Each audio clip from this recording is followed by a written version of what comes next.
नमस्कार दोस्तों, आपका स्वागत है हमारे YouTube चैनल पर। दोस्तों, आज की कहानी का नाम है दयालु सासू माँ। रोहित एक होनहार लड़का था जो कि अपनी ग्रेजुएशन कंप्लीट कर चुका है। उसे हमेशा बचपन से ही आर्मी बहुत पसंद थी और उसका सपना भी था कि वह बड़ा होकर आर्मी में नौकरी करेगा। कुछ समय बाद आर्मी में वैकेंसी निकली और रोहित ने परीक्षा की पूरी तैयारी की और उसका सिलेक्शन आर्मी में कप्तान के रूप में हुआ।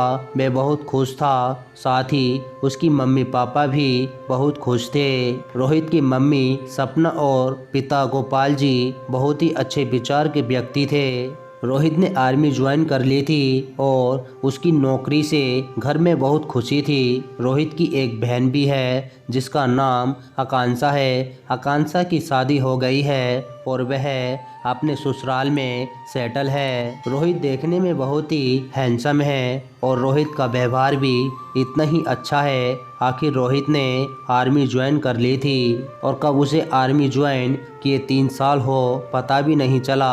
और अब रोहित के मम्मी पापा को उसकी शादी की चिंता सताने लगी। और जब रोहित की मम्मी पापा ने इस बारे में रोहित से उसकी राय जाननी चाही तो पहले तो रोहित ने मना कर दिया कि मुझे शादी नहीं करनी है, लेकिन अपने मम्मी पापा के समझाने पर वह मान गया और उसने शादी के लिए हाँ भर दी। उसके मम्मी पापा ने उससे पूछा कि अगर रोहित तुम्हें कोई पसंद हो तो तुम बता दो, हम तुम्हारी शादी उससे करवा देंगे, हमें कोई दिक्कत नहीं है। पर रोहित ने मना कर दिया और कहा कि मम्मी, घर में लड़की तो आपकी पसंद की ही आएगी। फिर क्या था, बिना देर किए रोहित की मम्मी सपना जी ने अपने लिए बहू ढूंढना शुरू कर दिया और बहुत सारे रिश्तेदारों में भी अच्छी लड़की के लिए बताने को कहा। तभी एक रिश्ता आया रोहित के लिए परिधि का और परिधि की फोटो को देखकर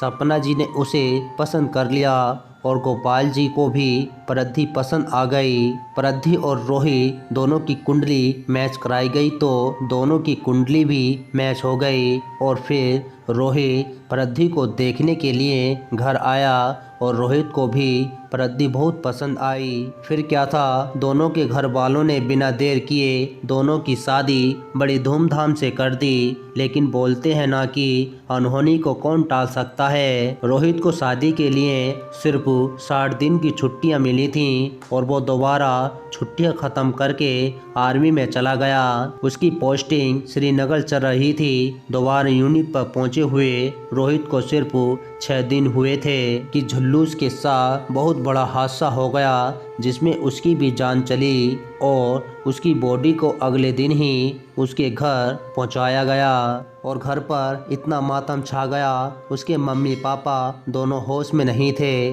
और परिधि का तो बहुत ही बुरा हाल हो गया था। होए उसे तो उसकी ननद ही संभाल रही थी। इतनी जल्दी इतना कुछ हो गया कि किसी को कुछ समझने का मौका ही नहीं मिला और परिधि ने तो अभी रोहित को अच्छे से जाना और समझा भी नहीं था। धीरे धीरे समय बीता और जख्मों पर भी थोड़ा मरहम लगने लगा।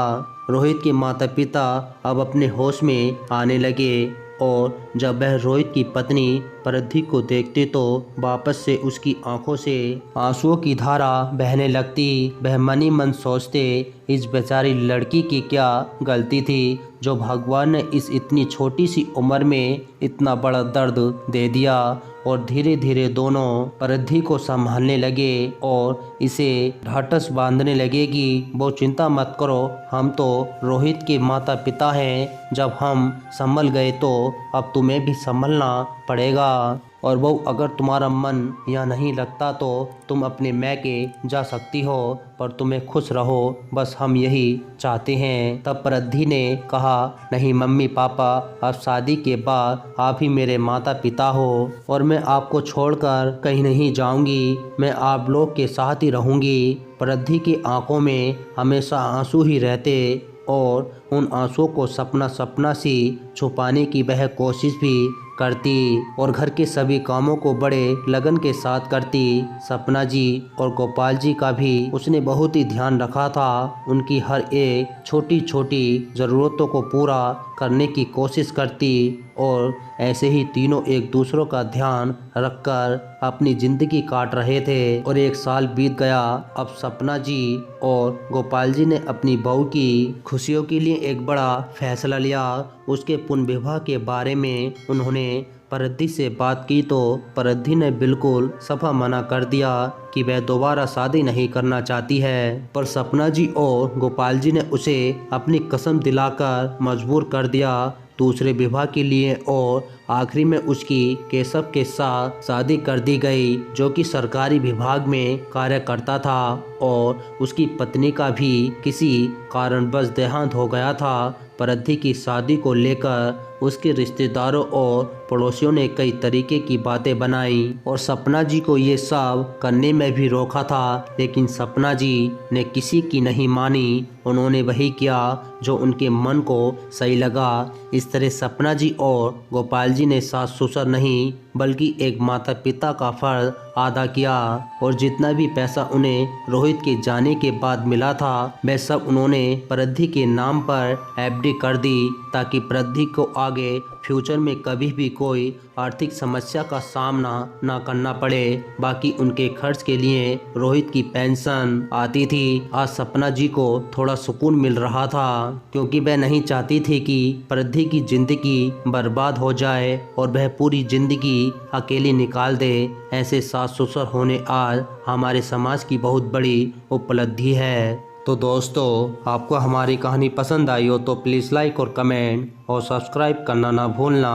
मिलते हैं आपको अगली वीडियो में। जब तक के लिए नमस्कार।